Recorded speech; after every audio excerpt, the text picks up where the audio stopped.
monde doit sortir pour un cancan. C'est la pauvreté. Si nous sommes en retard dans le pays, c'est exactement parce que nous avons un état d'esprit très tourné vers l'individualisme. Donc toutes les routes secondaires posent problème. Pour vérifier On vérifie. quelles sont les institutions budgétaires, tout ça. Donc nous avons l'incivisme routier de la part des conducteurs de véhicules. Nous avons les routes secondaires qui n'existent plus et aussi la police de circulation routière y est aussi pour quelque chose. On va y revenir. Vous trouvez des responsables de la République avec des armes achetées avec l'argent des contribuables qui sont sur l'essence interdit en train de menacer les citoyens qui sont sur la bonne voie. Et vous avez ce responsable-là, il est adossé à son siège de derrière, toujours au téléphone. Qui dit mot. Il dit, non mais il est tout content. C'est aussi ça une jouissance. Une seule route reliant l'est à l'ouest, je parle du boulevard. Et pourtant, rien que sur la rivière Ndjili. Mais on peut poser 3-4 ponts. 2 ponts vers Petro-Congo, 2 autres au-delà de Ndjili Brasserie, de façon à relier les centres-villes. Je crois qu'avec la construction du rocade, ça va faciliter la tâche. Ça va faciliter, mais en attendant, il n'y a pas de solution immédiate. Ok. C'est un casse-tête qui continue. Très bien. Nous allons suivre ces dossiers. Hein. C'est la raison, le bien fondé même de cette émission, en toute vérité, parce que nous sommes là pour dire la vérité et rien alors que la vérité.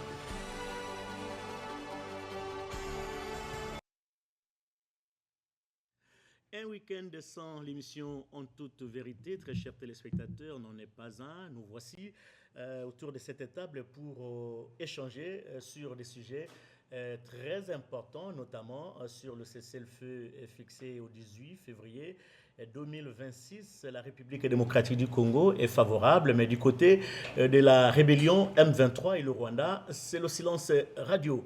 Dialogue intercongolais, alors tout va se décider désormais en Angola qui pilote ce chapitre et nous allons vers la réouverture de l'aéroport de Goma. Viviane Van Deper, c'est bien la chef, la MONUSCO, qui était la première à atterrir à partir de cet aéroport de Goma, déploiement de la MONUSCO dans la province du Kivu. On va également en parler et également la démolition des constructions anarchiques le long du rail. Nous sommes au quartier Pakadjouma dans la ville-province Kinshasa. Alors, nous allons débattre de tous ces sujets avec les étoilés de la presse qui sont là, les historiens du présent.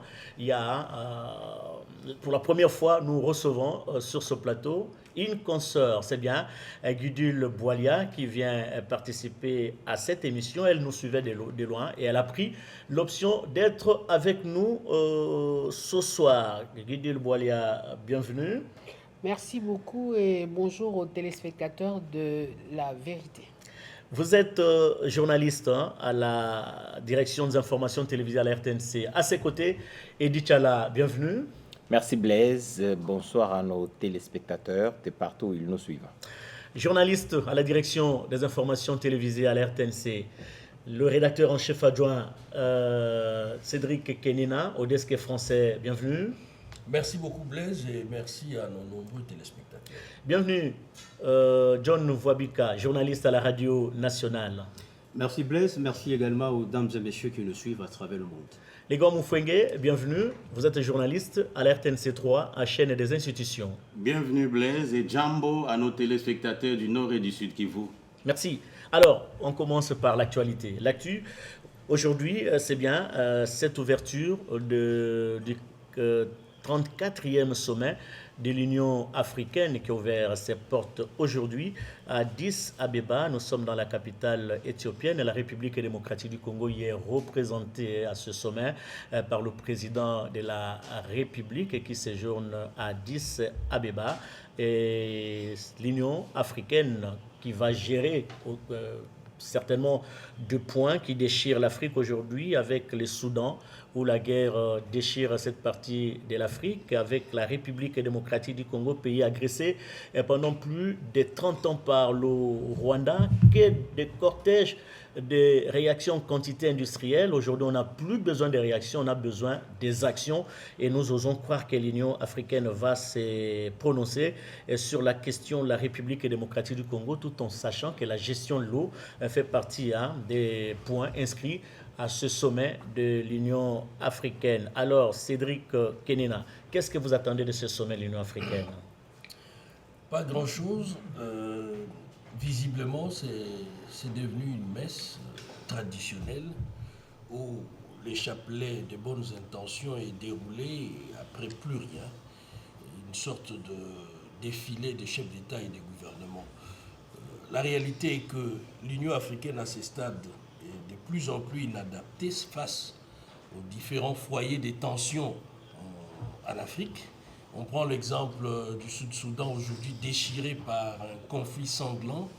Ce n'est pas l'Union africaine qui est à l'initiative pour le retour de la paix. La République démocratique du Congo, mêmement, le cercle de prise de décision semble se déplacer de l'Afrique ailleurs. Je ne parle pas des États-Unis d'Amérique comme tel, mais on ne sent plus l'Afrique à l'initiative. Vous allez à la zone sahélienne avec l'AES aujourd'hui, certes, ils ne sont plus membres de la CEDEAO, ils sont membres de l'Union africaine, mais ce sont des pays aujourd'hui qui vivent dans une sorte de no man's land, en dehors des us et coutumes connus en Afrique. Donc, le président Ndayishimiye Miye lui-même, en tant qu'acteur important dans la crise dans le Grand Lac, je crois qu'il a une marge de manœuvre limitée actuellement, alors très limitée aux faiblesses que présente l'Union africaine en termes d'action sur le terrain face aux différents conflits. Très bien. Edith Chala, pendant ce sommet, le 34e du genre de l'Union africaine qui se tient à Addis Abeba, il y aura également cette passation de pouvoir entre le sortant, l'Angolais João Lourenço, et l'entrant, les Burundais Ndayishimiye, qui est aussi impliqué dans ce conflit et qui déchire la République démocratique du Congo. Vous ne trouvez pas qu'une fois Ndayishimiye arrivé à la tête de l'Union africaine, il risque d'être jugé parti? Bon, ce n'est pas un point de vue que je partage. Je pense plutôt que l'Union africaine a tout l'air d'une structure qui a été créée pour ressembler aux autres, pas pour donner des solutions aux problèmes réels africains. Vous avez pour preuve, chaque fois qu'il y a une tension quelque part dans un pays donné, les solutions viennent très souvent de l'extérieur. Alors, ce sont ceux qui sont en Afrique qui veulent que l'Afrique prenne en charge ses propres problèmes. Pour la plupart, sont ceux qui veulent s'émanciper des règles africaines. Quand Kagame sent qu'il est coincé, il dit qu'il faut qu'on retourne en Afrique pour des solutions africaines, pour la question de la République démocratique du Congo. Parce qu'il sait qu'en Afrique, il n'y aura personne pour le contraindre. Tu vois. Donc, il faudrait que l'Union africaine se repense. Depuis l'organisation de l'unité africaine jusqu'à l'Union africaine aujourd'hui, on n'a pas réussi à avoir une structure africaine, une organisation africaine à la hauteur des enjeux et politiques, mais aussi les enjeux internationaux. L'Union africaine n'est pas encore cette structure qui est capable de représenter l'Afrique efficacement et prendre les questions africaines comme un ensemble. On est encore dans une organisation des États. Je dis que c'est très protocolaire, pas très technique, parce que chaque pays prend des positions individuelles face aux partenaires internationaux, alors que nous devrions, en réalité, tous verser nos intérêts et nos idées au sein de l'Union africaine. Après la mise ensemble, la mise en commun des intérêts et des visions, comme ça on affronte les partenaires extérieurs. Ce n'est pas encore le cas. Chaque État négocie, fait ce qu'il veut avec les partenaires extérieurs et nous nous retrouvons en Afrique pour nous dire bonjour, nous saluer, voir comment nous sommes bien vêtus et puis ensuite on rentre chez nous.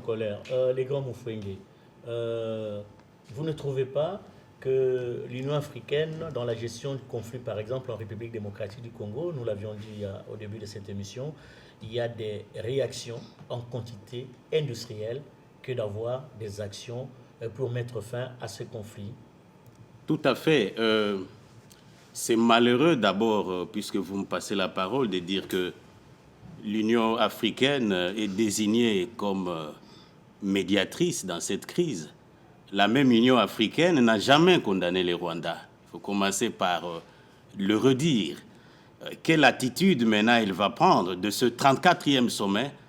Je n'attends absolument pas grand-chose, seulement la poursuite des négociations initiées jusqu'ici, qui va se poursuivre, mais des solutions en tant que telles, je ne pense pas. Eddy l'a dit, l'Union africaine doit être repensée pour qu'elle soit utile à elle-même, je veux dire à l'Afrique. L'Union africaine devrait se doter, par exemple, d'un dispositif de défense commune. On n'aurait pas besoin de la MONUSCO, par exemple, avec cette disposition. C'est l'Union africaine qui devrait gérer militairement, sécuritairement cette crise.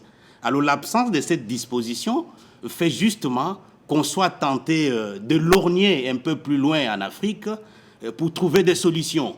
Un petit exemple, les envahisseurs sont sortis d'Ouvira par simple coup de fil de J.D. Vance, vice-président américain. Alors que l'Union africaine est là, alors que la SADC est là, toutes ces organisations. Donc je n'attends absolument rien. On va nous dire qu'il faut poursuivre le processus de Luanda, des Doha peut-être, pour aller jusqu'à la fin. Mais lorsqu'on est un regroupement panafricain, on a une charte.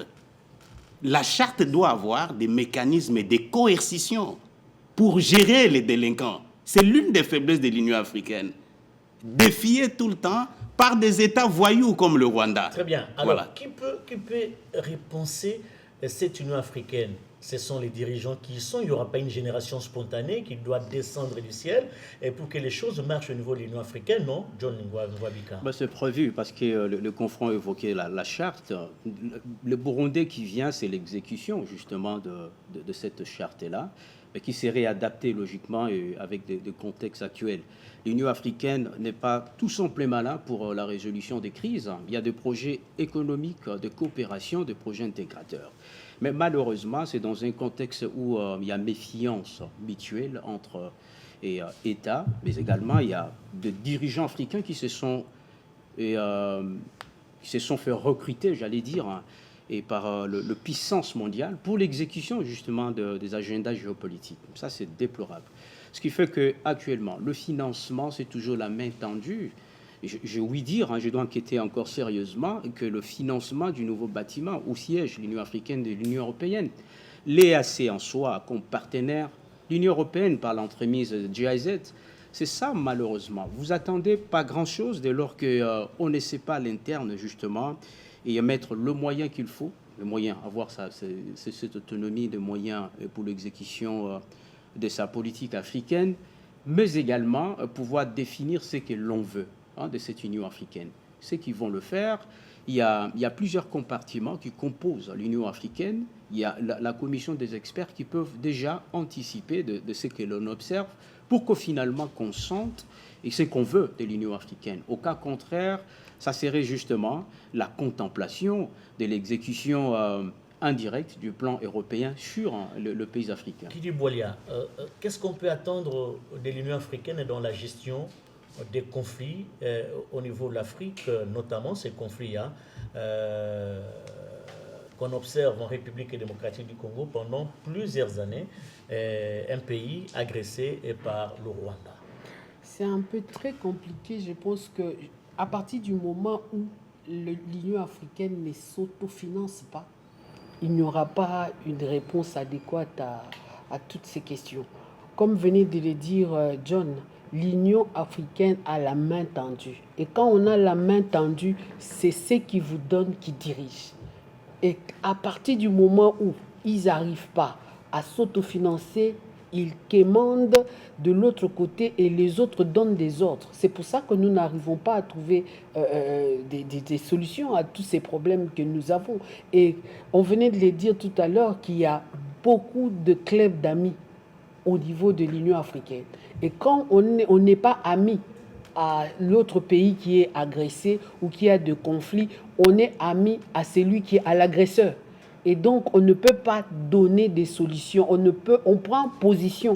Et cette position-là ne permet pas assez qu'on facilite les dénouements des questions. Vous avez raison, madame, parce que cette Union africaine a du mal à désigner le Rwanda comme pays agresseur de la République démocratique du Congo, et l'Union africaine assiste impuissamment à mettre en application d'ailleurs toutes ces résolutions Nations Unies. Nous avons la 2773, nous avons la 2808 et qui sont restées pratiquement lettres mortes. Et pourtant, l'Union africaine devrait saisir l'occasion pour mettre en application toutes ces résolutions un peu plus pertinentes du Conseil de sécurité des Nations Unies. Allez, on revient maintenant aux points qui font l'objet de cette émission d'ailleurs, l'actualité. C'est la République démocratique du Congo qui est face à son destin. Il y a le président angolais qui a pris à bras le corps les dossiers congolais et il a proposé la date du 18 février 2006 pour le cessez-le-feu. Le gouvernement congolais s'est prononcé officiellement.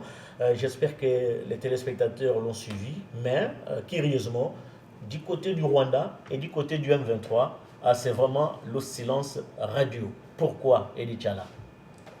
Non, et puis déjà, chaque fois qu'il y a cessez-le-feu, que ça vienne des Nations Unies, que ça vienne de l'Union africaine, le gouvernement congolais est toujours disposé à cette mise en œuvre du cessez-le-feu.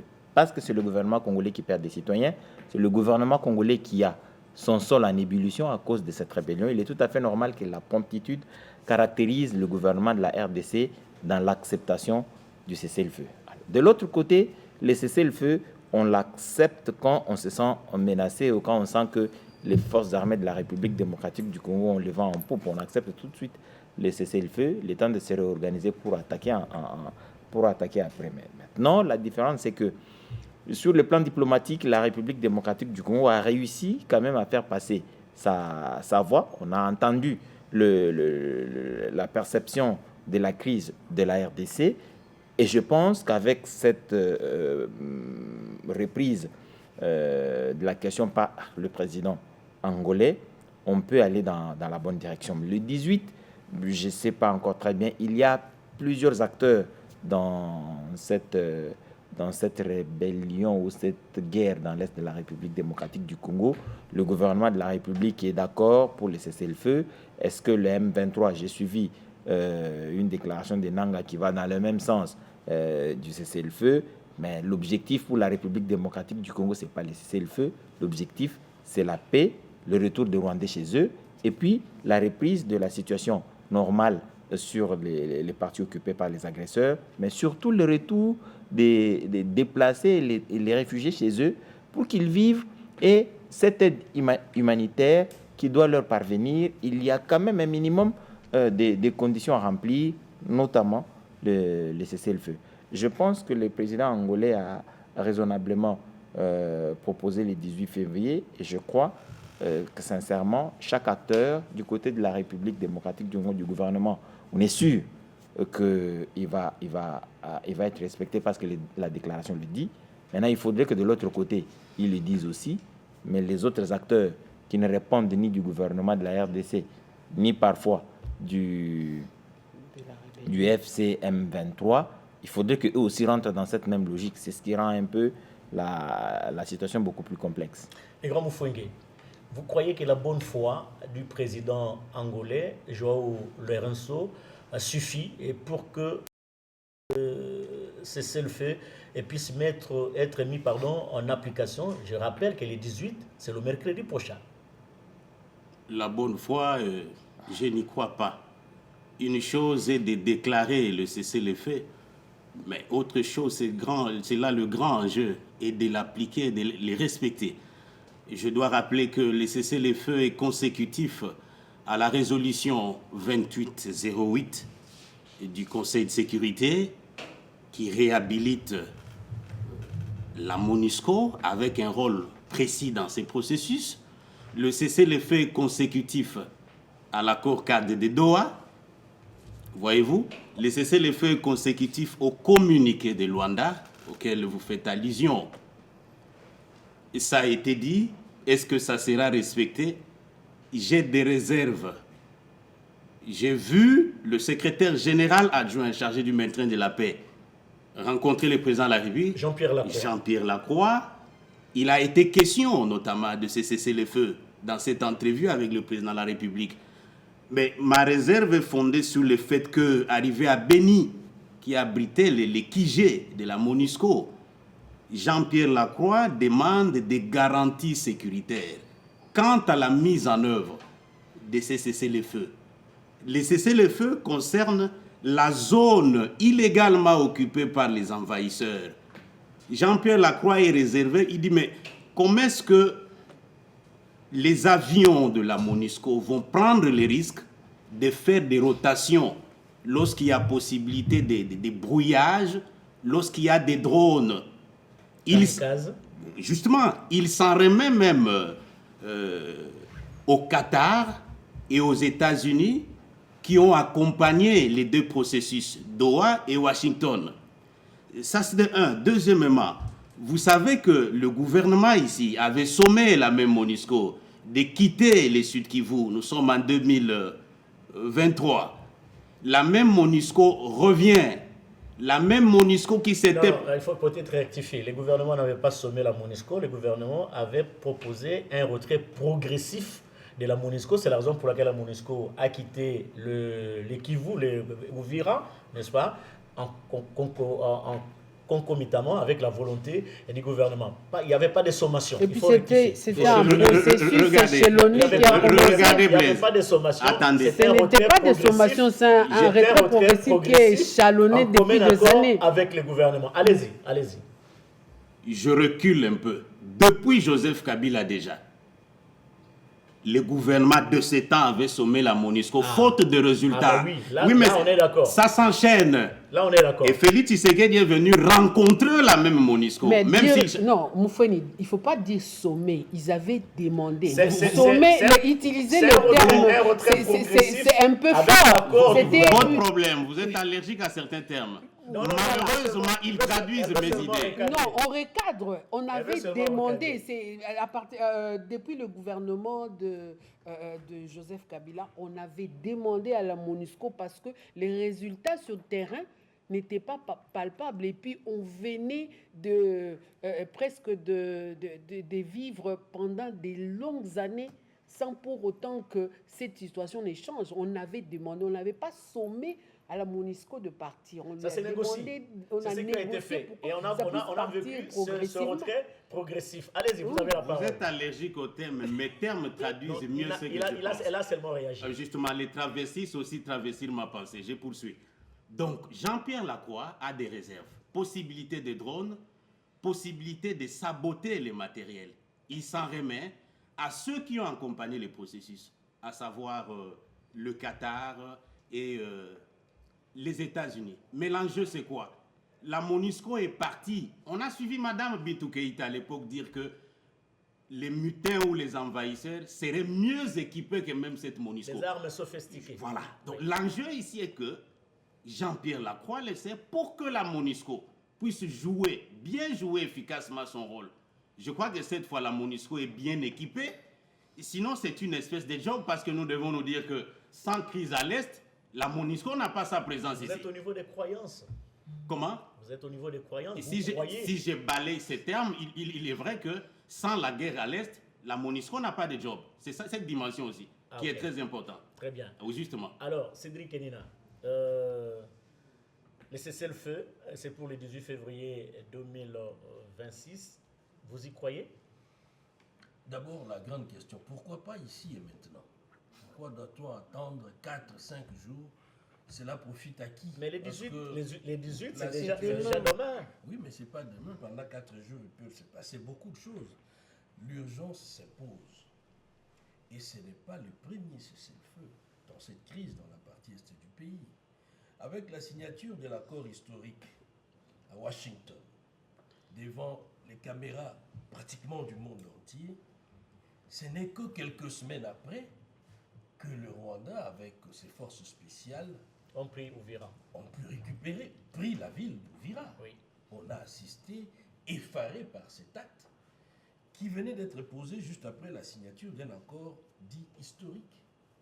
Pas plus tard qu'il y a quelques semaines, c'est les drones kamikazes de la FCM-23 qui bombardaient l'aéroport de Kisangani. Bamboka. Je crois qu'on était sous le cessez-le-feu de l'accord signé à Washington.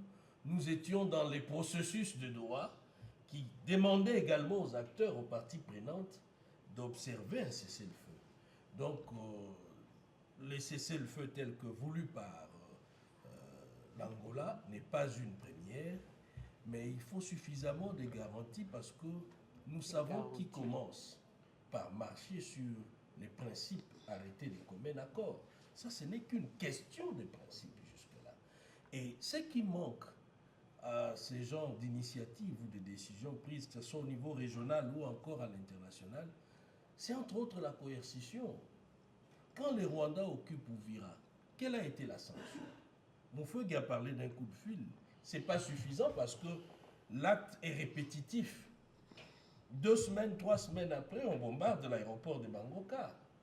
Et qu'est-ce qui peut nous garantir à l'heure actuelle qu'après le 18 février, il n'y aura plus rien sur le terrain?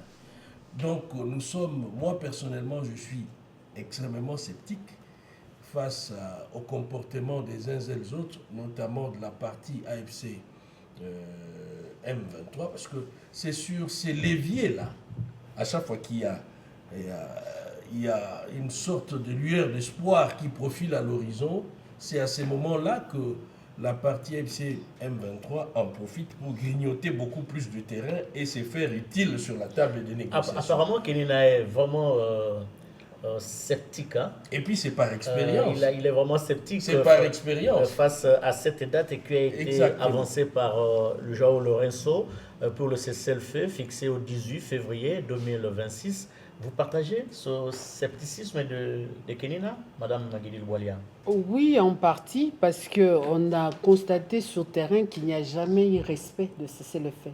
Ça, ce n'est pas seulement aujourd'hui. C'est depuis très très longtemps. On a parlé du cessez-le-feu, de l'accord de Doha. Même les Nations Unies a déjà demandé les cessez-le-feu, mais on n'a jamais respecté. Et c'est à chaque fois que tout le monde est méfiant de l'autre et essaye d'avancer parce que chacun s'est dit, si moi je me mets en pause, l'autre va avancer. Et quand ils se disent ça, on ne respecte plus rien. À ce moment-là, est-ce qu'il faut faire confiance à la parole? On a compris que ce soit les AFC M23, le Rwanda qui est l'agresseur, ne respecte rien du tout. Ils ne respectent rien. C'est à ce moment-là qu'ils prennent leur mouvement à bras-le-corps pour essayer d'avancer, de grignoter un peu plus sur les terrains de la République. Donc, c'est très sceptique d'accepter que les 18... je pense que beaucoup de gens ne vont pas dormir cette nuit-là pour voir le matin si on va respecter les cessez-le-feu. On va pas entendre que les cessez-le-feu n'étaient pas respectés. Et comme m'a dit Kenina, 4 jours, c'est beaucoup. Chacun va essayer de se positionner, d'avoir suffisamment de garanties. En 4 jours, ils peuvent marcher sur d'autres territoires pour se dire j'avance encore un peu plus pour que je garde cette position-là. Alors, John Ouabika, au cas où ce cessez-le-feu proposé par le président angolais n'était pas respecté, qu'est-ce qu'il faut faire? Il faudrait considérer d'abord, ce n'est pas le cessez-le-feu, il faudrait la considérer comme étant une pause stratégique. Ce sont des pauses stratégiques dans la mesure où le président angolais, il a en fait l'accompagnement de l'Union africaine. Ça, c'est une évidence. Mais quand je dis qu'il serait avec beaucoup de limites en termes de financement de la guerre et du marché qui s'est créé, le marché économique de la guerre asymétrique, c'est qui finance la guerre. Moi, je me pose la question. Kagame n'a pas de bombe atomique, Kagame n'a pas tout l'arsenal militaire qui peuvent en fait faire mettre à genoux le grand puissant du monde. Mais pourquoi on nous donne l'impression de ne pas contrôler Kagame, soit c'est un enfant incontrôlable? C'est qu'il y a des gens qui ont mis des capitaux pour faire exécuter le plan de Kagame, qui n'est plus un secret. Parce qu'il est c'est jusqu'à quand on doit continuer à soutenir Kagame? Vous ne trouvez pas que... Attendez Blaise, oui. Même le cessez-le-feu marche avec... Il y aura des minéraux. Même le cessez-le-feu marche toujours avec des accords. Vous acceptez de signer des accords, on vous accorde le cessez-le-feu. C'est ainsi de suite. Mais lorsque vous voyez déjà le retour de la MONUSCO, qui est, vous savez bien, le système Nations Unies est né de la Seconde Guerre mondiale, le principe c'est qu'il faut être on fire, il faut être au cœur du conflit. Ce que le retour de la MONUSCO, c'est un renseignement aussi pour le Congolais que la guerre ne s'arrête pas tout de suite, le conflit ne se termine pas tout de suite parce qu'on a encore besoin de la MONUSCO, le temps que le Congolais puisse se reconstituer, que l'armée soit modernisée, tout ce qu'on a besoin. Mais il y a le rôle au niveau local, mais il y a aussi interne, je veux dire, il y a aussi le rôle des grandes puissances qui doivent proposer des sanctions ciblées. Je crois que les confrères ont suffisamment et apporté des éclaircissements là-dessus. Mais en fait, on ne voit rien. On ne voit rien. On ne peut pas aujourd'hui être dans le contentement parce qu'il y a... Tout le monde est pessimiste autour de cette Non, table, mais c'est clair. franchement. Le fait sont sacrés, Blaise. pas Vous êtes une journaliste. opinion, hein. Vous êtes journaliste. Les faits sont sacrés. On ne peut pas échafauder des faits. C'est ce qui se passe justement sur le terrain. Kagame, depuis cette histoire de 1994, l'avènement après le génocide rwandais, l'Angola aujourd'hui, il n'est pas dans son premier scénario. L'Angola, c'était pratiquement la guerre mondiale africaine qui a existé entre 1997 et 2003. Avec Jonas L'Angola a une expérience. L'Angola, oui, l'expérience, mais également ses intérêts. Les intérêts peuvent être d'ordre sécuritaire. Parce que la nostalgie de l'UNITA n'a jamais quitté l'Angola. L'Angola connaît sa sécurité et tributaire aussi de la sécurité de la RDC. C'est tout à fait normal, mais aussi réaffirmer son leadership africain dans la résolution de conflits. Très bien. Mais le puissance blessé, là je conclue. Allez-y. Il faudrait responsabiliser. Je regrette Fidel Dikinda, l'ancien député national, qui a évoqué ces contextes. C'est bien beau ce que nous faisons comme proposition de loi. Mais pourquoi vous le regrettez? Mais il est décédé, justement. Mais tant mieux, mais les idées... Mais non, mais les idées ne ne sont pas d'application jusque-là. Parce qu'il a proposé à son temps, lorsqu'on arriverait à identifier ce qui ne se faisait pas, ce sont des efforts diplomatiques, la désignation de l'agresseur.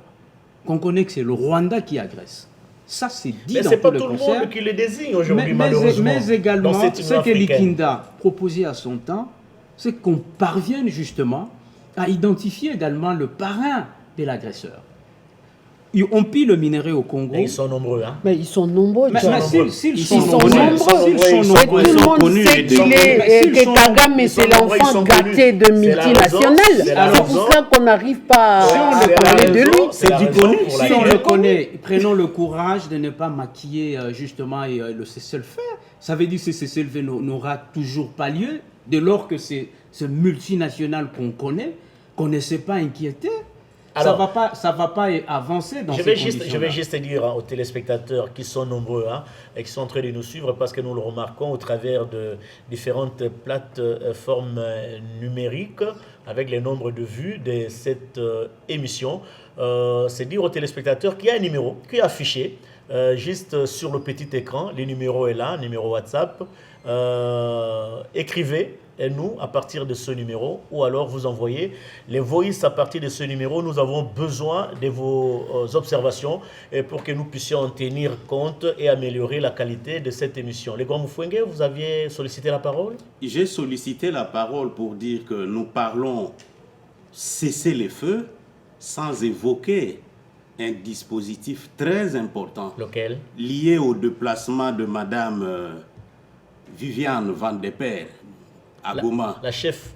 Elle est allée dans le cadre de la mise en œuvre de ce qu'on appelle mécanisme de surveillance. Mais on va en parler, non?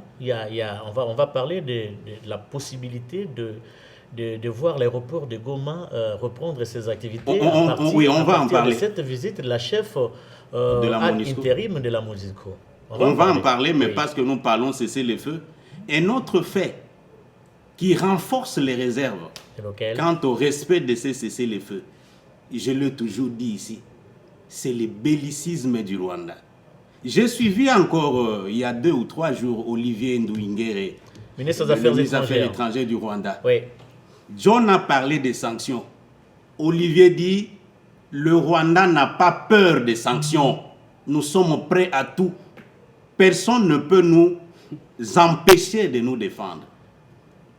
Blaise, vous êtes communicologue, les concepts ont de poids. J'ai toujours dit, la guerre commence même par la tête, avant d'arriver sur le terrain. Si vous analysez ces propos d'Olivier, vous sentez que le Rwanda est toujours droit dans ses bottes, dans ses postures bellicistes. Cesser le feu signifie, on l'a dit la fois passée, stop à l'économie de guerre. C'est dans l'officiel, j'ai voulu le dire aussi. Et puis ce monsieur-là, il prend le vilain plaisir de dire que le président Tshisekedi a signé l'accord de Washington par la main, mais pas par son cœur. Et pourtant, il fait juste l'inverse. Hein? Il fait juste l'inverse parce qu'on a vu, après la signature de l'accord, les Rwandais venir envahir Uvira. Allez-y. Tout à fait. C'est pour dire que, d'abord, l'allégorie de Patrick Mouyaya est très éloquente. Le père et le fils.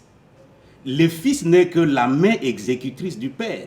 lorsque le Rwanda, à travers son ministre des Affaires étrangères, se montre non respectueux de tout cadre normatif dans le cadre de cette guerre, on s'attend à quoi?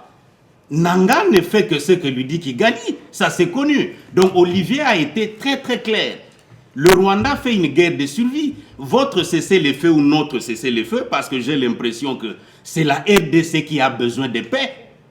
La guerre est très alléchante. Il ne faut pas avoir l'impression. La RDC doit avoir besoin de la paix parce que c'est la RDC qui est agressée. Je l'ai dit, je l'ai dit. C'est nous, RDC, qui avons besoin de paix. Oui. Les Rwandais n'en ont pas besoin parce que le Rwanda a fondé son économie sur la guerre. Cessez-le-feu signifie mettre fin au pillage et à tout ce que vous voulez de tuer. Ce qui rapporte beaucoup d'argent au Rwanda. Je vous ai parlé. Le passage étonnant de 70 millions de dollars à 2 milliards, rien que par la vente des minéraux. Voyez-vous? Donc, on ne peut pas se leurrer. Le Rwanda n'est pas dans l'axe de paix. Le Rwanda fait la guerre pour survivre. Nous devons être conséquents. Et je chute par dire que nous avons été négligents de n'avoir pas appliqué les grandes recommandations d'un grand forum de ces pays. La conférence nationale souveraine insistait sur la réforme des forces armées, le dialogue de Sun City, la réforme du système de sécurité. On n'y a pas travaillé. C'est pas un exemple. On s'est contenté de brasser le message. Le dialogue de Sun City, c'est pas un bel exemple parce que c'est ce dialogue qui a permis aujourd'hui au Rwanda d'être omniprésent en République démocratique. Mais peut-être, Blaise, vous ne m'avez pas compris. Avec les brassages et le mixage. Mais j'ai voulu dire que Sun City avait insisté, de concert ensemble, on va réformer l'armée. Mais au lieu de s'y atteler, on s'est contenté de ce que vous déplorez. Brassage et mixage. On a une armée quelconque, peut-être qui ne répond pas aux enjeux. Si la MONUSCO doit revenir, elle qui était partie, mais ça suppose quelque part nous avons des faiblesses. Avec quelle mission la MONUSCO continue à observer? Justement, nous avons des faiblesses qu'il faut connaître. Il y a une mise au point, parce que quand Moufouégué parlait, j'ai cru entendre Edith Chala et Mme Gudul dire que les propos de Ndongiré, c'est ce qui est officiel, et qu'en réalité, il y a autre chose derrière ça. Oui, vous avez raison, mais vous avez également tort, parce que l'officiel, c'est pratiquement à plus de 90% l'émanation de ce qui est dit derrière les rideaux. Oui. C'est la position réelle du Rwanda. C'est bellicisme qui est avéré. Il peut terminer? C'est la position réelle du Rwanda. Vous avez besoin de faire un dessin pour connaître la trajectoire de ce que dit Nduingire et de ce que dit Kagame. Il faut corroborer les deux propos. Avant Nduingire, Kagame s'est exprimé sur la crise en République démocratique du Congo récemment. Tout à fait. On en parlait dans les tout derniers numéros. Il s'est exprimé le même jour que le prior breakfast. Oui. C'était pratiquement avec les mêmes éléments de langage que son ministre. Pour détourner l'attention des gens. Justement, c'est ça. À chaque fois que le Rwanda semble être asphyxié diplomatiquement, la réponse a été toujours une réponse militaire sur le terrain. Question de rabattre les cartes plutôt, question de brouiller encore les pistes de plus en plus. Et c'est ça la crainte. C'est un dessin qui est préalablement établi. Vous n'allez pas nous dire que ce qu'il dit et ce qui est fait semble être contradictoire. C'est le bien fondé. S'il vous plaît, on ne va pas continuer. On va terminer ce sujet. Ce n'était qu'un sous-thème. On va avancer. C'est la raison pour laquelle nous, comme communicologues, comme médias, nous jouons ce rôle pour attirer l'attention des gouvernants. Attention, cessez le feu, oui, mais il ne faut pas dormir. Parce que le Rwanda n'a jamais respecté ses engagements, comme le M23. Oui. Nous sommes d'accord pour le cessez-le-feu, c'est nous qui cherchons la paix par rapport au Rwanda, qui ne veut pas cette paix et continue à piller les richesses congolaises. Il faut ajouter qu'ils sont déséquilibrés parce que tout le monde sait que ce n'est pas à tout moment que Kagame réagissait. Mais actuellement, à chaque moment, il réagit. Ça veut dire qu'officiellement, il y a aussi quelque chose qui se passe au Rwanda que nous n'arrivons toujours pas à percer. Et ils le savent. Ils le savent. Oui. C'est pour ça que nous disons que ce qu'ils sont en train de dire à la télévision, c'est officiel, mais il y a quelque chose qui se passe aussi derrière le rideau. Et nous le Rwanda agit. Pourquoi est-ce que le jour de la prière, le président rwandais a voulu parler du pourcentage de leurs minéraux par rapport aux minéraux congolais? Pourquoi il a voulu parler de ça? Parce qu'il savait que ce sont les multinationales qui achètent les minéraux à partir du Rwanda qui sont ses parrains. Il faut qu'il les rassure, il leur dit que notre coltan est a plus de pourcentage. Pourquoi il a parlé de ça à ce moment-là? Alors que c'est depuis longtemps.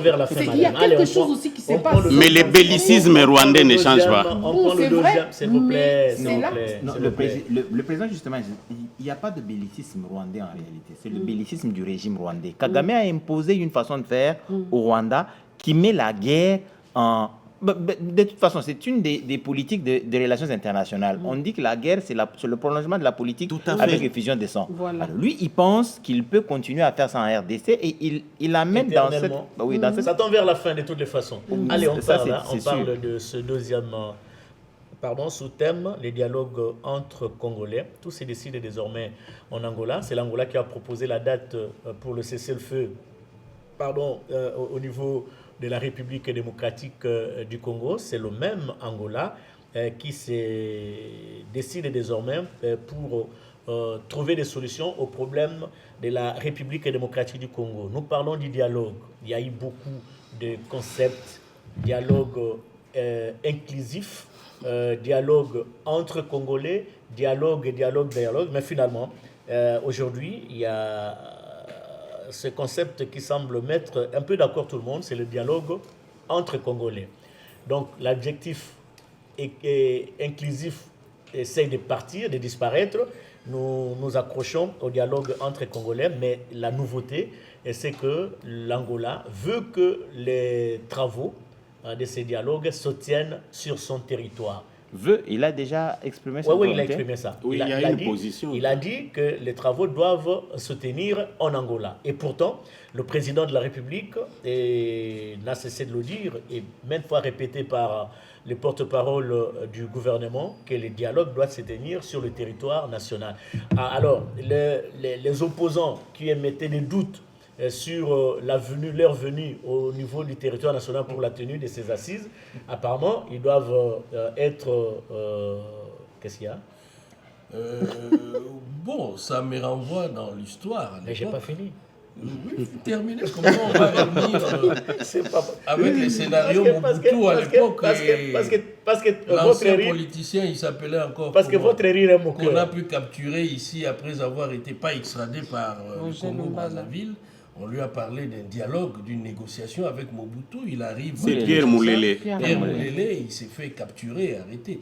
Je pense que, pas l'opposition sur place non armée, mais la branche armée AFCM 23, qui est le prolongement, c'est la brigade avancée du Rwanda, a encore à l'esprit l'époque... Que ce genre de scénario peut se répéter. Les scénarios peuvent se passer, mais je pense que si l'Angola se propose de nous accorder ces bons offices, ouais, en tout cas, ça serait dissipé également tout malentendu. Si Mobutu l'a fait à l'époque avec Moulélé, Tshisekedi, je ne le vois pas faire ça. C'est quelqu'un qui est respecté. L'idée avec Félix ses engagements, c'était de réaffirmer l'identité congolaise. Oui. S'ils disent réellement alors, que c'est une crise entre Congolais, ça devrait se tenir sur le sol congolais. Ma question est celle-ci. Vous êtes pour ou contre la tenue de ces dialogues sur le territoire angolais? John Mwabika. Bon, je ne sais pas dire oui ou non, Blaise. Pourquoi? Parce que... C'est embarrassant? Non, c'est pas embarrassant. Moi, je suis de la logique de ceux-là qui pensent qu'il faudrait révisiter cette disposition constitutionnelle qui prévoit les dialogues en cas de crise. Pourquoi? Exactement. C'est constitutionnel? C'est constitutionnel. La tenue on peut convoquer les dialogues en cas de crise. Et qui doivent impérativement se tenir. Justement, sur le plan téléologique, c'est pas dans ce cadre. Ce n'est pas dans ce cadre-ci. C'est justement, mais je suis d'abord dans ça. Allez-y. C'est très important. Moi, je pense que le dialogue, comme étant un cadre, même le système des Nations Unies ont opté pour ne pas faire la guerre, parce que la guerre s'avère que ça se termine toujours autour d'une table de négociation.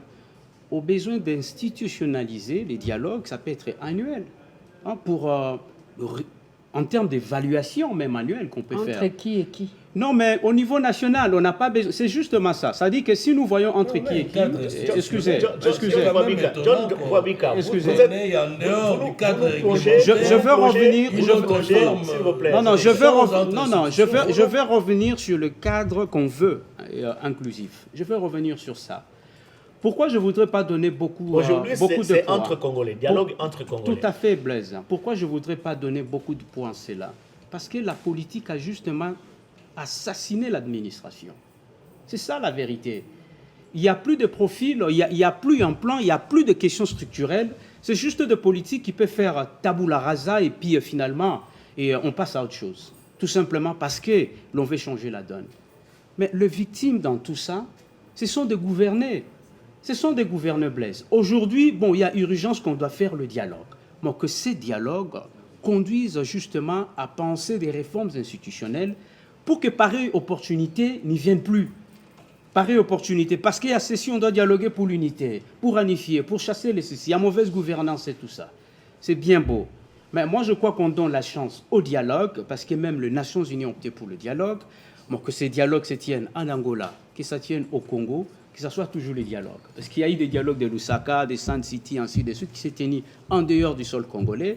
Mais les effets de ces dialogues, c'est sur le Congo. Donc moi, en définitive, Blaise, je suis pour le dialogue. On ne peut pas refuser de dialoguer. Avec qui? Non, ceux qui se sentent concernés sur des questions de dialogue. Je crois que normalement, ces dialogues devaient concerner tout le peuple congolais. Mais comme tous, nous ne pouvons pas être autour d'une table de négociation, on va déléguer ceux-là qui se sentent concernés au dialogue pour que, pas tout simplement faire passer les agendas, mais moi je pense que ces dialogues soient, en fait, avec le format actuel, que le tout dernier, qui va définir des réformes institutionnelles, qu'en cas de ceci, en cas de cela... Ah mais finalement, si ça sera un souhait, ça veut dire il y aura toujours des gens, quand ils croient qu'il est indispensable, ils prennent les armes, on doit revenir au dialogue. Ils prennent les armes. Ce format-là, nous, on n'en veut pas. C'est dit, Kenina. Je crois que quel format? De prendre les armes et réclamer le dialogue. La réponse est simple. Il faut simplement renforcer les institutions légalement établies pour que nous ne revenions pas toujours pour résoudre une question donnée dans un cadre extra-institutionnel. Mais nous avons justement ces institutions légalement établies. Parce que ces institutions, à un moment donné, c'est là où j'en appelle aux réformes.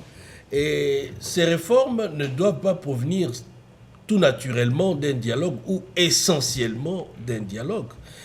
Tout ce que nous avons comme institutions aujourd'hui, ces institutions sont issues de multiples dialogues.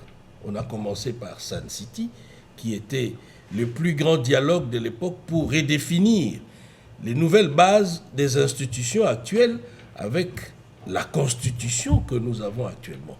Donc, s'il faut initier un dialogue qui va de nouveau remettre à plat tout ce qu'on a comme institution, pour l'instant, moi je pense que ça serait reculer en pensant qu'on est en train d'avancer. Donc, le souhait d'un dialogue, c'est chercher à sortir de cette crise où les gens ont tendance à prendre les armes. D'abord, prendre les armes, c'est clairement défini par la Constitution et c'est punissable par la Constitution. Sauf qu'on ne veut pas respecter nos engagements, les engagements communs. La Constitution, c'est un engagement commun des Congolais. La Constitution interdit de prendre le pouvoir par les armes. Nous avons des gens qui ont pris les armes contre la République. Et ce sont les mêmes personnes qui tiennent mordicus à participer à ce dialogue, peu importe les lieux. Ça peut être en RDC comme en Angola. Accusant faussement parfois le président Tshisekedi de vouloir modifier la Constitution pour se maintenir au pouvoir. Et il l'avait dit la dernière fois, pendant que la Constitution pour eux, dans la partie occupée, a été déjà modifiée parce qu'ils ont pris les armes contre la même Constitution. Ils n'appliquent même pas cette Constitution. Exact. Vous aviez reçu le professeur Mbata, j'ai aimé votre émission pour parler justement de cette Constitution. Quelqu'un qui prend les armes, prohibé par la Constitution, et qui tient mordicus à participer à ces dialogues pour qu'il soit exonéré ou qu'il soit blanchi. Vous ne trouvez pas que cette démarche-là n'est pas commode? Et pas seulement qu'elle n'est pas commode, elle est criminelle. Déjà, moi, je suis contre les principes du dialogue. Vous êtes contre? Je suis contre. Ok. J'ai déjà évoqué plusieurs raisons pour ça. Alors, que ce soit en Angola, que ce soit en RDC, que ce soit ailleurs, ça reste le dialogue, je suis contre. Et pour revenir dans ma pensée, j'ai vu un ancien politicien, Jean-Claude. Oui, Jean-Claude Vemba, bon, actuel. Il est ancien politicien de oui, mais bien entendu, qui ont. Oui. Mais oui. il est politicien. Oui, je l'ai suivi. Je l'ai suivi dire que nous ne voulons pas d'un dialogue qui se tiendra à Kinshasa. Nous voulons. Ça veut dire que lui, il s'est octroyé le droit, le pouvoir de participer à chaque dialogue. Mais moi, je ne peux pas. Donc lui, il est 3-4 fois congolais plus que moi. Il a donc c'est ça. Donc il y a des individus qui se sont donné beaucoup plus de droits sur la République. Donc ils exigent qu'il y ait le dialogue pour qu'au terme, eux viennent pour nous diriger, nous imposer leur point de vue. C'est ça. C'est pourquoi moi j'ai pensé que la Constitution était celle que nous avons, était la toute dernière règle qui devrait nous épargner de ce dialogue répétitif. Mais maintenant, on parle du dialogue, on ne dit pas qu'est-ce que l'on va faire au dialogue. Parce que vous n'allez pas aller dans ce dialogue sans rebattre. Mais l'ordre du jour sera donné au cours des assises, non?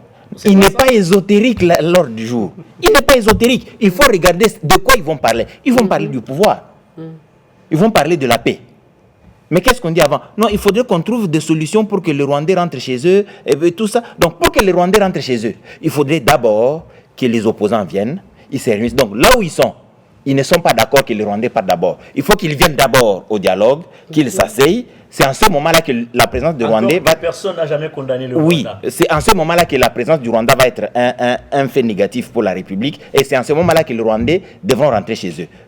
La deuxième chose, c'est que on ne va pas aller au dialogue sans jamais parler de la Constitution. La Constitution, le dialogue veut dire tout simplement que nous allons repartir à zéro. Donc vous voulez qu'on puisse revoir cette Constitution? Non, je ne veux pas. Le dialogue, ça veut dire ça justement. Donc quand les opposants, tout ce monde la crie, non, il faut qu'on aide. Comment vous allez expliquer que vous vous retrouvez au dialogue? Vous dites à Félix Tshisekedi en face de vous, moi j'ai fait les sciences politiques, il est en face de vous, il a le pouvoir. Vous lui dites que, bon, nous nous organisons ici dans ce dialogue, vous respectez la Constitution, en 2028, vous ne vous présentez pas.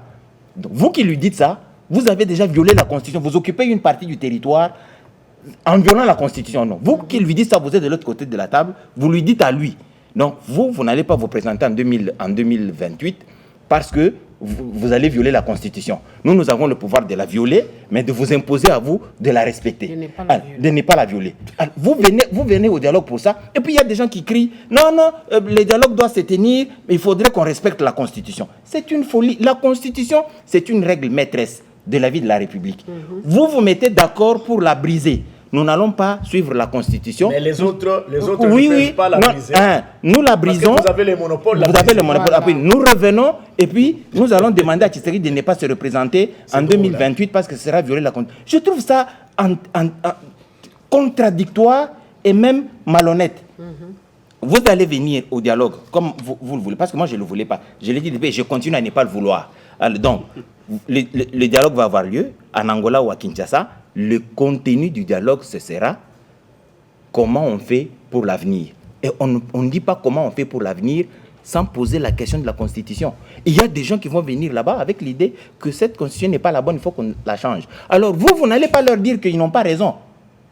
Allez donc, c'est pourquoi nous allons nous incliner à la volonté de la majorité, devant la volonté de la majorité. C'est-à-dire aller au dialogue. Oui, voir le dialogue se tenir à Kinshasa ou ailleurs, mais pour un même objectif. Parce que moi, je sais. Sur base de quoi vous catégorisez déjà qu'il y a une majorité autour des gens qui sont pour le dialogue? Il y a eu des enquêtes? Non, il n'y a pas eu des enquêtes. Le président de la République a parlé du dialogue, selon une certaine vision. La majorité est pour. Oui, parce que tout le monde parle du dialogue, même s'il y a des nuances sur la tenue, sur comment ça va se faire.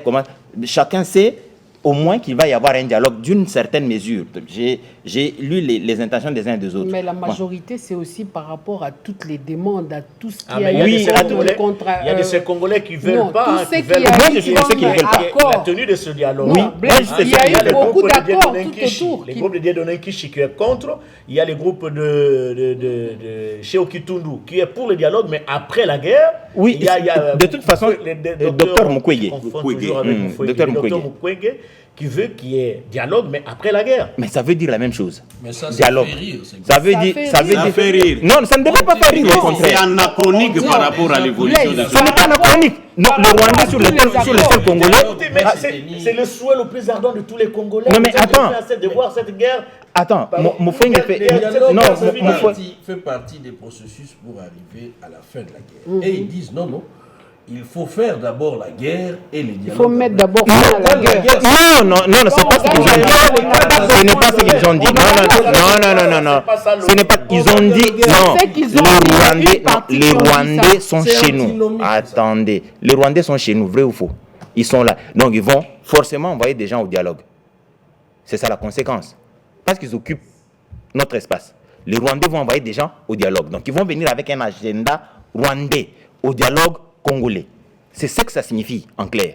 Alors, ceux qui pensent que le dialogue doit se tenir après le départ des Rwandais sont lucides parce que tous les dialogues qui ont eu lieu avant, le fameux dialogue du Sun City, dont on vante les résultats et autres, c'est parce que les Rwandais, ils avaient une sacrée influence dans ce dialogue-là. C'est ce que les autres ne veulent pas. Et c'est même ça la sagesse. Vous ne pouvez pas avoir des résultats différents en utilisant les mêmes recettes. Ce n'est pas possible.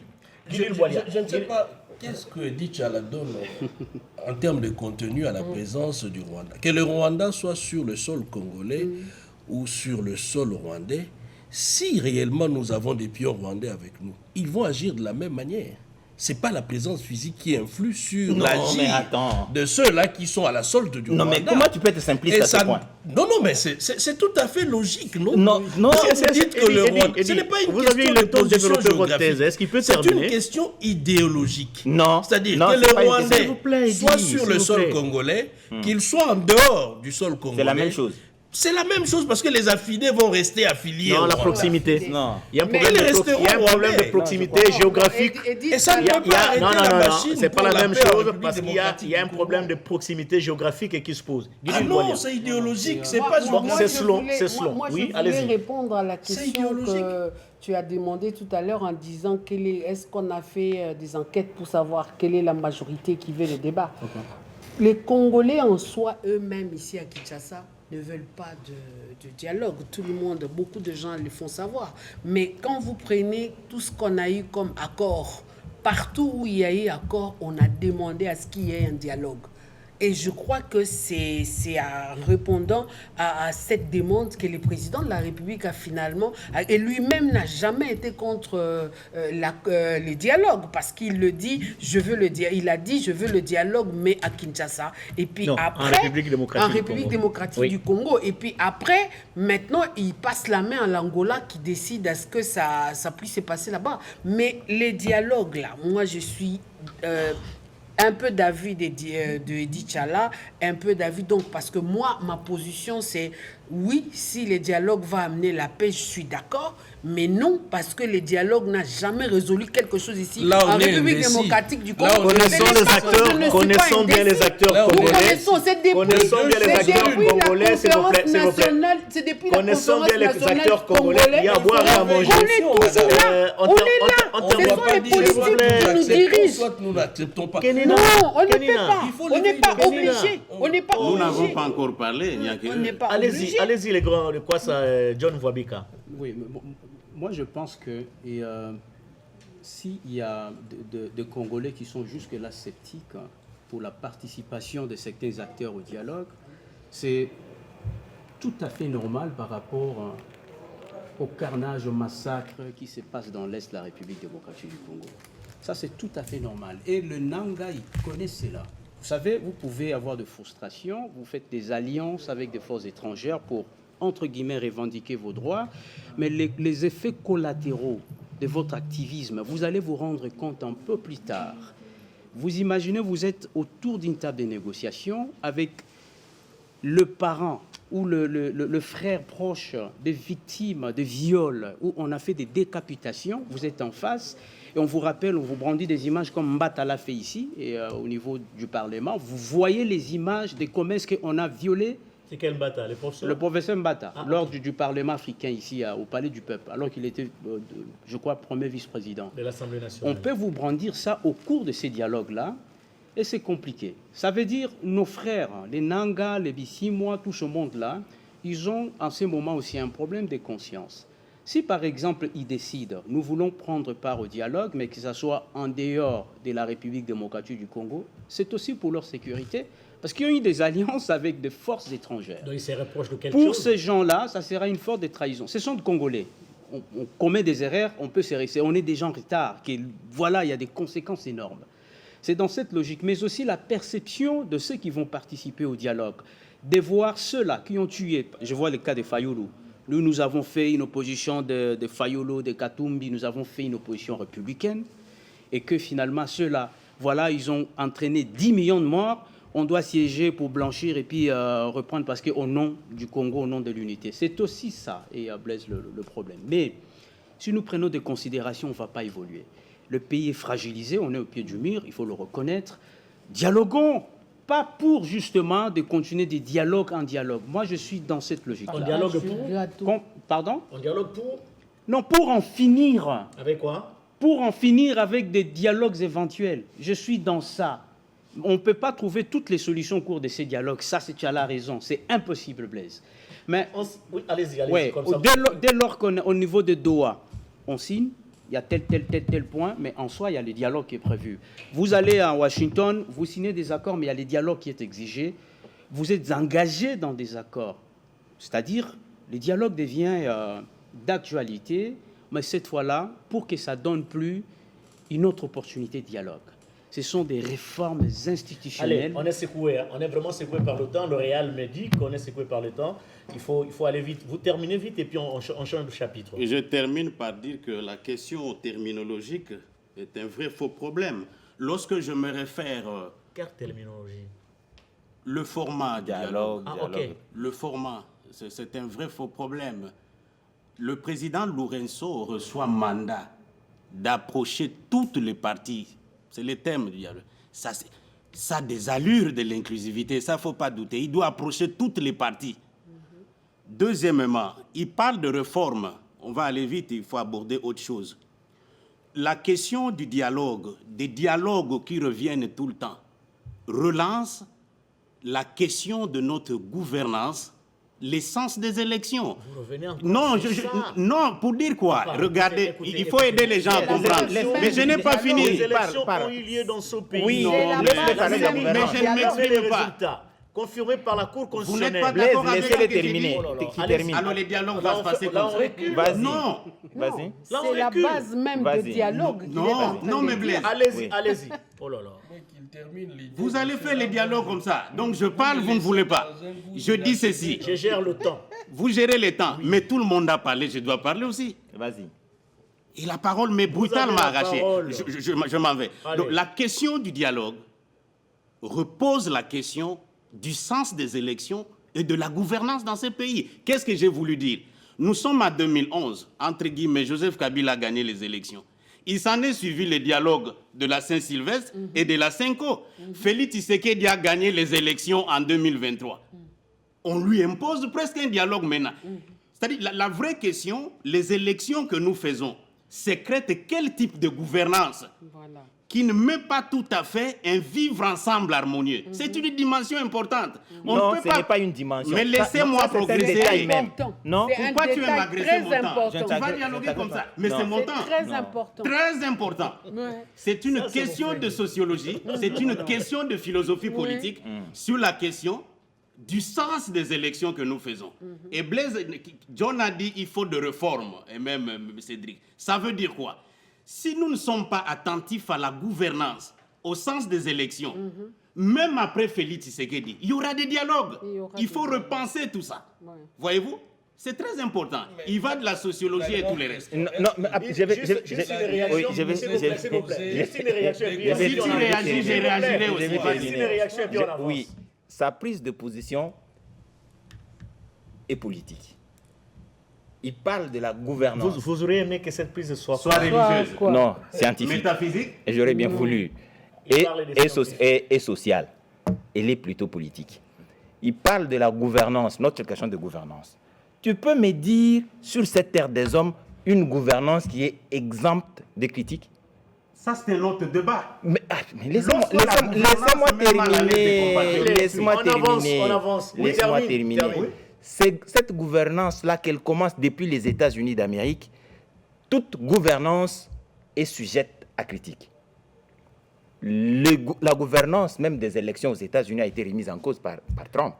Ah, non, même pas Trump. À l'époque, on a même compté manuellement les oui, bulletins de vote. oui, parce que c'est humain. Ce sont des questions humaines. Oui. On ne peut pas arriver à la perfection dans les questions humaines.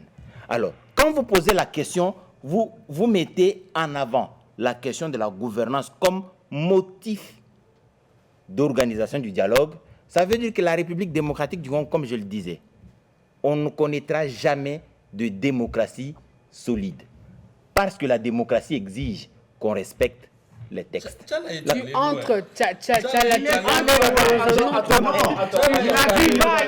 Tu es en train de déformer ma pensée. Nous plonge dans des considérations. J'ai d'abord dénoncé. Non. Considérations empiriques. Tu as travesti ma pensée. S'il vous plaît. Tu as travesti ma pensée. S'il vous plaît, s'il vous plaît. Mais ça ne peut pas passer. S'il vous plaît. Monsieur a travesti ma pensée. Oui. Tu as juste parlé de la gouvernance Si malicieusement, ça non, tu as travesti. Allez. Parce que tu soutiens une idéologie, tu as travesti ma pensée Revenez idéologie. ici. Revenez ici.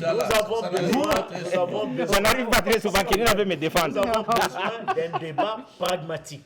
Mais justement, Les débats dans les considérations empiriques, là, la population vraiment est déboussolée. Il faut être pragmatique, faire voir à cette population l'importance, oui ou non, de ce dialogue. J'aimerais Et bien qu'ils doivent être participer. beaucoup plus Et il pragmatique. doit avoir lieu où? Ah, on change. On évolue. Est-ce que vous pouvez m'accorder une minute et puis on Mais nous allons réagir aussi. Nous allons réagir. réagir. Minutes, là. 30 secondes. C'est pas un bonus, La je question réagirai. est simple. Si c'est réellement une Qui question fait la rébellion? de De gouvernance. gouvernance liée Non, aux mais c'est juste. élections, Oui. entre la prise de Bunagana et les élections de 2023, quel est l'acte qui précède l'autre? Il n'y a pas de lien. Il n'y a pas de lien avec les élections, les cas de figure. Il n'y a pas de lien. Ça n'a rien à voir parce que Allez. Bunagana est tombé entre les mains du Rwanda avant les élections de 2023. Très bien. Alors, Ce n'est pas lié à une gouvernance je rappelle aux téléspectateurs que vraiment on est désolé. On ne va pas parler de l'aéroport de Goma avec l'arrivée de Vivian Van de Per, la chef intérimaire de la MONUSCO, parce qu'on n'a pas de temps, on ne va non plus parler du déploiement de la MONUSCO dans les Kivu, mais on parle de la démolition des constructions anarchiques dans le long du rail à Kinshasa. Nous sommes dans le quartier Paka Djouma. Alors, quand on procède à une telle opération, je crois que les occupants étaient prévenus. Il y avait un message à ces occupants que, attention, on vous donne tel délai pour que vous puissiez dégager. Et quand on a procédé, ça dit que les occupants n'ont pas respecté le moratoire donné par la ville. Mais nous sommes au niveau de l'exécution, n'est-ce pas, de cette démolition. Le grand Moufouégué, une réaction, comment vous aviez trouvé ça? J'ai suivi les services de l'hôtel de ville qui parlaient d'un préavis de 6 mois. Ça veut dire que... Expiré déjà. Oui, les habitants de Paka-Djouma étaient déjà préavisés 6 mois avant que cette opération de démolition s'effairait. Le service de l'hôtel de ville ont démoli, vous avez vu les images. Est-ce que c'est bien, est-ce que c'est mauvais? Mais ce sont des conséquences qui méritent un jugement de valeur. On prend les gens en Paka-Djouma, on les amène vers Ntsele ou Kinkole. La question que je me suis posée, les enfants de... Nous sommes d'abord au niveau du déroulement de l'opération. Oui, mais parce qu'il y a à boire et à manger. Oui, à boire et à manger. Je vous ai parlé du préavis 6 mois. On est venu, on a démoli. On a vu des maisons saccagées, des biens par terre, ça donne l'impression d'un camp d'entraînement. Les méthodes, je ne suis pas d'accord, d'une brutalité terrible. Même s'il y a eu préavis, on a affaire aux personnes humaines. La dissuasion est là. Oui, mais la dissuasion, mais qui viole la dignité humaine, sur le plan de la moralité et de l'éthique, ça pose des problèmes. Ce ne sont pas des bêtes. Je ne suis pas contre vous. Mais justement, il faut dissuader. Il faut dissuader à la brutalité. Justement, après la démolition, savez-vous que les gens ont passé nuit à la Belle Étoile. Ce n'est pas du bétail, ce sont des hommes. Que deviennent les enfants de tous ces parents qui étaient à Pakadjouma, brutalement, qui se retrouvent à Kinko Lensele, la scolarité est coupée. On a trouvé un site à Ntsele. Oui, mais la scolarité, vous faites comment? En pleine année scolaire, vous faites comment? Vous avez déjà payé les acomptes ici, dans les écoles du quartier. Vous faites comment? Vous voyez des problèmes. Et c'est là où on part. Est-ce que le site est aménagé? Est-ce que les conditions sont humaines? Autant de questions qui suscitent des inquiétudes quand même. Donc, apparemment, vous soutenez Pakadjouma. Mais Pakadjouma était une ville autre que la ville de Kinshasa. Mais ce n'était pas le grand dehors. Attendez. Il faut quand même soutenir l'insoutenable. Est-ce que vous savez... Mais les mots soutien viennent de vous. Est-ce que vous savez qu'à Pakadjouma, je prends un terme comme ça, peut-être les téléspectateurs vont me pardonner, la sexualité était devenue une discipline sportive à ciel ouvert. Là, je vous le concède, Vous trouvez ça normal, John Wabika? Je vous le concède. Blaise, très rapidement, nous n'avons pas de temps. Premièrement, la démolition ne devait pas se faire dans ces conditions-là, dès lors que l'État des responsabilités sur la politique des logements sociaux. Ça, c'est un problème. Pakadjouma existait avant Tshisekedi au pouvoir. Tout à fait. C'est un problème. Deuxièmement, la ville ne présente rien en termes de plan d'urbanisation. C'est pourquoi je vous ai dit la politique a assassiné l'administration. Le travail du cadastre aujourd'hui est nul. Le ministre, il décide comme il veut, le gouverneur, il décide comme il veut. C'est la jungle. C'est quoi le plan de la ville? On commence à démolir où, ça va se terminer où? C'est ça justement. Et après la démolition, c'est quoi l'alternative pour ces sites-là? Hein, nous avons vu à l'entrée Montfleury, il y a des immeubles qui ont été rasés. Mais il n'y a pas eu mort d'homme. Non, je ne parle pas de mort d'homme. Oui, parce que... Je parle... Excusez Blaise. Excusez Blaise. L'État, vous savez... Blaise, excusez. Oui. On a un ministère de plan. Ça veut dire le pays comme la RDC ne peut pas manquer de projets. Soit ce sont des espaces verts et ça doit être indiqué. Vous savez, il y a un gouverneur qui a l'initiative de séparer des communes, dire au revoir, bienvenue à telle commune. On a parlé des routes qui ne parlaient pas. Ça fera l'objet d'une émission. Des routes quand je parle également de la responsabilité, avant que l'État nous montre ces biceps-là, c'est que ces gens-là, en fait, c'est comme vous et moi. L'urgence au Congo, comme il n'y a pas de crédit maison, on vole, on détourne pour d'abord se taper des immeubles, trouver la sécurité. Vous n'avez pas de preuves, hein? Non. Blaise, on a suivi un procès. Excusez Blaise. Télévision nationale. On a suivi. La justice doit faire son travail. Excusez Blaise. On ne peut pas procéder à des affirmations gratuites. Excusez Blaise. Okay. Je ne parle pas des affirmations gratuites. Je parle d'un procès 100 jours qui a convoqué des détenteurs de titres immobiliers. De l'argent détourné qu'on aurait acheté de terrains sur GB. Je parle de ça. On a construit les immeubles. Ça, c'est au niveau des millions. Vous cherchez c'est que même vous, si vous mourrez aujourd'hui, on va vous demander qu'est-ce que vous avez légué à vos enfants. Ce sont de maisons. Pourquoi? C'est une opportunité pour l'État. Je suis sérieux, Blaise. Je suis très sérieux. C'est que, normalement, lorsque Pakadjouma existait, pour ne pas parler de la profession du sexe, c'est aussi une profession. Ces gens-là étaient professionnels depuis longtemps. L'État devait les enregistrer, soit de penser la criminalisation ou la réglementation de tous ses concitoyens. Lorsque vous les délocalisez, il y a un problème de sécurité. D'abord, parce que ce sont des gens déjà marginalisés, ils sont des incontrôlés, parce que la loi ne reconnaît pas comment vivent nos cultures. Vous les envoyez dans un milieu défavorisé. Pour clore, Blaise, ce que j'aurais dû souhaiter, que l'État se ressaisisse, qu'il nous montre qu'on sache s'il y a des travaux qui ont ici, il y a la maquette qui va commencer, qu'on comprend ça fera quoi. Deuxièmement, si on va démolir 6 mois, ça c'est le point de vue de l'hôtel de ville. Je suivais un reportage chez nous hier qui a évoqué une réunion d'urgence. Pourquoi une réunion d'urgence si tout a été planifié 6 mois avant? Oui, parce que le ministre des Droits humains, n'est-ce pas, a pris cet invité. Ça veut dire qu'il n'était pas informé. À ce dossier. Il savait qu'il y avait des dégâts causés. Mais ça veut dire qu'il n'était pas saisi. Non, ce sont les bruits des ONG. S'il vous plaît. Pardon? Le bruit des ONG. Vous allez prendre la parole. Vous appelez ça bruit? Cédric Kenina. Oui.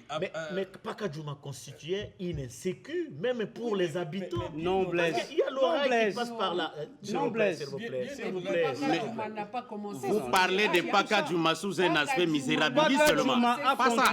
Parce que vous savez que Paka Djouma pourrait... Ce n'est pas un nid d'oiseau. S'il y avait déraillement, s'il vous plaît, c'est Kenina qui a la parole. S'il y avait déraillement du train et qui va terminer sa course, n'est-ce pas, dans ces habitations-là, vous alliez dire quoi? Et l'État a pris quelle disposition? Ça date de quand? L'État. Mais mieux vaut tard que jamais, Cédric Kenina. Dans la déshumanisation. Mieux vaut tard que jamais, Cédric Kenina. Blaise, moi, ça m'étonne de voir deux avocats derrière ces sites où la promiscuité règne en maître, qui est Paka Djouma.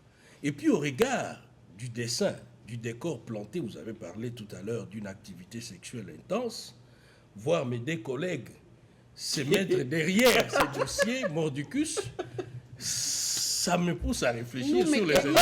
Mais Kenina, il n'y a pas que la sexualité là-bas. Vous ne prenez pas en compte les êtres humains qui habitent là-bas. Est-ce qu'il peut terminer?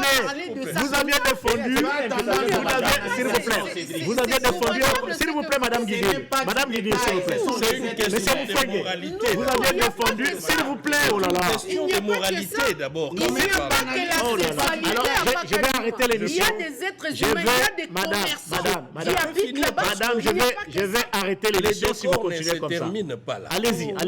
Vous avez du point de vue sanitaire la promiscuité qui y règne, l'insécurité. Vous parlez des morts quand on leur demande de quitter, mais vous ne parlez pas des gens qui se sont fait attaquer par des bandits, des établissements qui ont élu domicile dans ces bidonvilles. Passer sur Poilou, c'est une zone qu'on peut appeler traité de no man's land. Oui. Il y a toute une vie. J'ai appris même qu'il y a une tombe qui a été retrouvée dans une des maisons en tôle. Mais Kenina, c'est la faute de qui? S'il vous plaît, C'est la faute de qui? Mais pas aller jusqu'à ce niveau-là. Vous tuez quelqu'un, c'est-à-dire qu'on a tué quelqu'un, on l'a enterré d'une façon clandestine, et puis on érige la maison sur la tombe. C'est grave. Et vous soutenez ça. Et c'est bien la au-delà. faute de qui? Vous auriez pu dire qu'il ne faut pas chasser des êtres humains. Il y a un Paka Djouma qui est en train de Madame mettre Guidi, à côté. elle est incontrôlable, On est Madame en Guidi. train de réparer cette faute. C'est la Il faute faut des vraiment une gestion. Il faut une gestion d'une résistance incroyable. Il faut une gestion Vous avez rationnelle. vu les échauffourées juste à l'arrivée des forces de l'ordre. Oui. Et ils ont quitté l'espace qui était le leur, l'espace démoli. Ils se retrouvent maintenant sur la chaussée. On apprend qu'ils sont en train de construire le long de la chaussée le même maison en tôle et pour répondre les mêmes services. Et c'est la faute de qui? Non. Je voudrais parler. Madame Boilia. Non. Regardez, il y a un Paka Djouma qui est en train de naître. Il y a un Paka Djouma en journée qui est en train de naître à côté du rond-point Willery. Là, juste à côté. Ça a commencé avec un commerçant. Et puis c'est 2, et puis c'est 3. Aujourd'hui, c'est tout un marché sans dispositif sanitaire, sans que la loi. Alors non, pour y mettre fin, il faut commencer quand il y a 2, quand il y a 3, vous le chassez. Très bien. Quand il y a tout un monde, et puis Paka Djouma n'a pas commencé sur les rails. Les vrais Paka Djouma n'a pas été détruit. Les vrais Paka Djouma se trouvent derrière les maisons de Kingaboua, en face de la cité du fleuve. Il faut qu'on avance jusque-là, c'est une information. C'est là où se trouve l'occasion pour mes collègues de défendre ce qui est, comme l'a dit Blaise, l'indéfendable. Moi, je suis avec surtout eux. Nous défendons l'acte qui a été posé. Qui s'y développe. Pourquoi est-ce qu'on a fait ça d'une façon brutale? Vous parlez de 6 mois. Il y a 6 mois, on leur a parlé. Il y a eu résistance, madame. S'il y a de préavis, est-ce qu'on est venu les sensibiliser encore une fois non, après, comment on doit les sensibiliser? Et vous venez, vous détruisez. Il y a des enfants qui vont à l'école. Madame Guidi, l'État n'est pas votre ami. Non, je suis pour. Ici, on n'est pas dans la. Faites-les de la meilleure manière. Il faut le faire dans le temps. On ne détruit pas à travers une campagne religieuse. Il ne faut pas laisser Il ne faut pas laisser une situation devenir comme telle pour venir détruire. Après, il faut commencer à détruire dès que ça commence. On est en face des délinquants, on est en face des délinquants, mais c'est la faute de qui? On est en face des ignorants. Kénina, s'il vous plaît, Madame Guidi, s'il vous plaît, Madame Guidi, apparemment c'est une femme qui parle, hein. On sent le cœur d'une femme qui est sensible à qui parle. Oui, d'accord, on comprend. L'État n'est pas une femme. On comprend, mais l'État n'est pas l'ami des citoyens. Non, on est d'accord que l'État a laissé perdurer la situation. Il a sa part de responsabilité. Et l'État ne devait pas réagir de cette manière-là. Il fallait d'abord préparer les sites parce qu'aujourd'hui, aller sur les sites où on les a amenés, il n'y a ni maison, ni toilette, ni quoi que ce soit, ni eau. Vous les amenez là-bas. Il y avait de l'eau. Mais dans 6 mois, ils vont revenir. Non. Mais l'État va sévir. C'est dit quoi Edith Diana. S'ils reviennent, l'État va sévir. Allez-y. Oui, on verra. Je rappelle déjà qu'en 2004, si j'ai bonne mémoire, 2004 ou 2003-2004, on avait rasé des maisons de Pakadjouma à l'époque. On les a envoyées...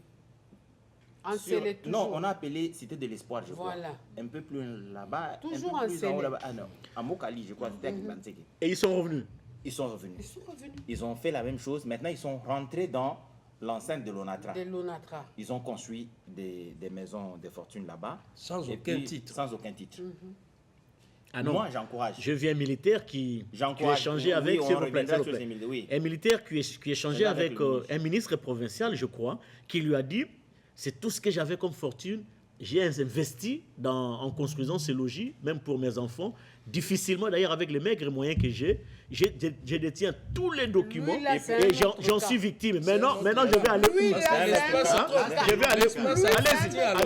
Allez-y. C'est ça, il ne va pas... Toujours dans le même quartier. Avec son argent de militaire, acheter le terrain de l'ONATRA et puis il va avoir grande gueule devant le ministre, sans honte, capitaine de surcroît.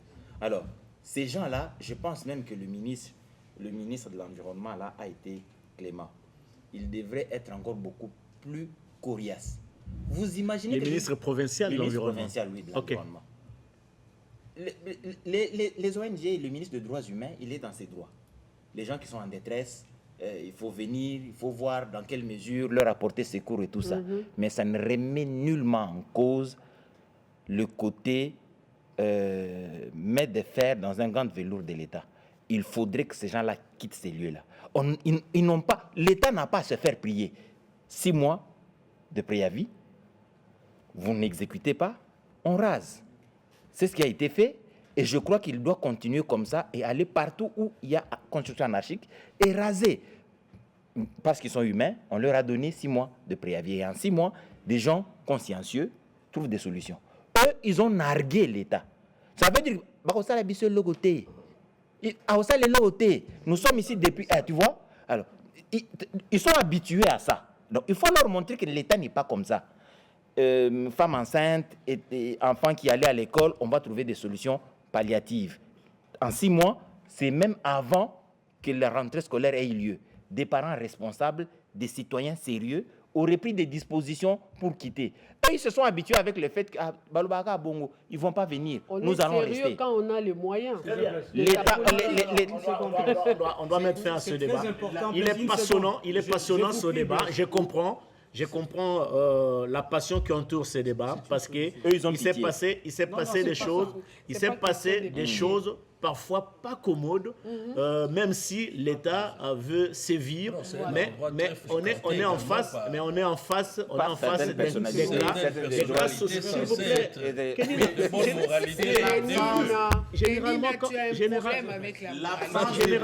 généralement quand politique publique liée à l'exode rural, comment l'État gère la question de nous allons parler, justement. s'il vous plaît. C'est sans objet, il a dit ça. Un plan social de la population. Pendant le minimum à nos provinces. Je découvre, et puis nos frères là, ils viennent de l'Équateur. Le gouverneur Daniel Gomba Loubaki, qui suit cette émission, a quelle politique pour gérer les flux de l'exode rural. Mais on ne sent pas ça. Il faut aller lire son programme. Les pullulements des sites comme Pakadjouma prouvent que la ville n'a pas de politique. Il y en a tellement beaucoup qui n'ont rien comme Tout à fait. politique. J'aurais aimé qu'il y ait des passions autour du débat, par exemple sur l'insécurité ou la guerre d'agression qui déchire notre pays. Mais là, il n'y avait pas tellement autant de passions comme nous les vivons. Nous les vivons aujourd'hui. C'est l'émotion. Ici, c'est la passion. La guerre d'agression qui déchire notre pays, mais là, il n'y avait pas tellement autant de passions comme nous les vivons. Nous les vivons aujourd'hui. C'est l'émotion. Ici, c'est